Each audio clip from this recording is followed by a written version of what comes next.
and welcome back to Tuesday's Tips in Online Marketing. I'm Lee Evans of Search Marketing Gurus and Key Relevance, and I'm back this time with some tips in social media metrics. And this is going to be part one of a two-part series on social media metrics that we're going to cover for Tuesday's Tips. So what I'm talking about is actually how you can measure whether or not your social media strategy is successful or it's a failure. This way you can gauge whether you need to move on to something else in social media, or maybe you wanted to go into something different even altogether in online marketing. So let's take a look at it first with our first tip, which is comments versus posts. What I mean by this is, for how many posts you're putting on your blog, how many comments are you getting?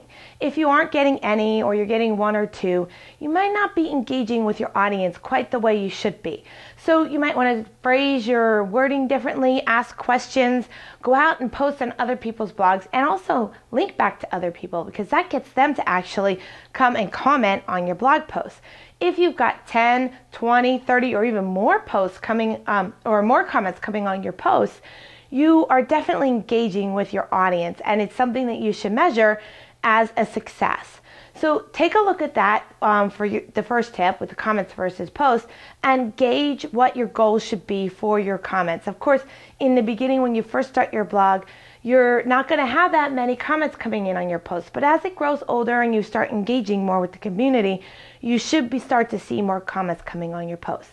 So let's take a look at tip number 2.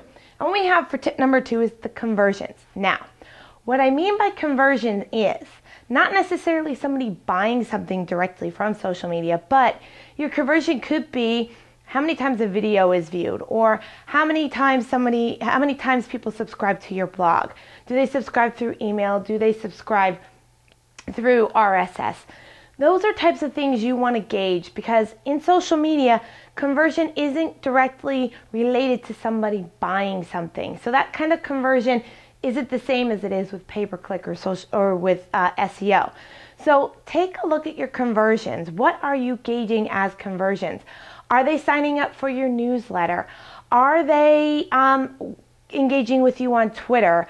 Are they looking at your Facebook profile? Are they looking at your Flickr photos? Those things are all different kinds of conversions that you can take a look at in social media that you can put down as a goal. You could say, I want to have this many conversions with this type of conversion this month. And if you've met it, then you've succeeded in your goal. So that's tip number 2 with conversions. Let's move on to tip number 3, and that is acquired links. Now, what I'm talking about here is not necessarily getting hordes and hordes and hordes of links. It's the quality of the link. Remember that. It's not the quantity, it's the quality. So, are you getting links from authoritative sources? Are other blogs linking back to you? Are news outlets linking back to you? Are other, vendors linking back to you with your social media efforts? On your blog posts, on the videos that you put out, on the pictures you put on Flickr or somewhere else? Are you getting links into these particular sources of social media? And if you are, then you can also gauge that with your social media metrics. So those are your 3 tips for social media metrics part 1 for Tuesday's Tips in Online Marketing. I'm Lee Evans of Key Relevance and Search Marketing Gurus.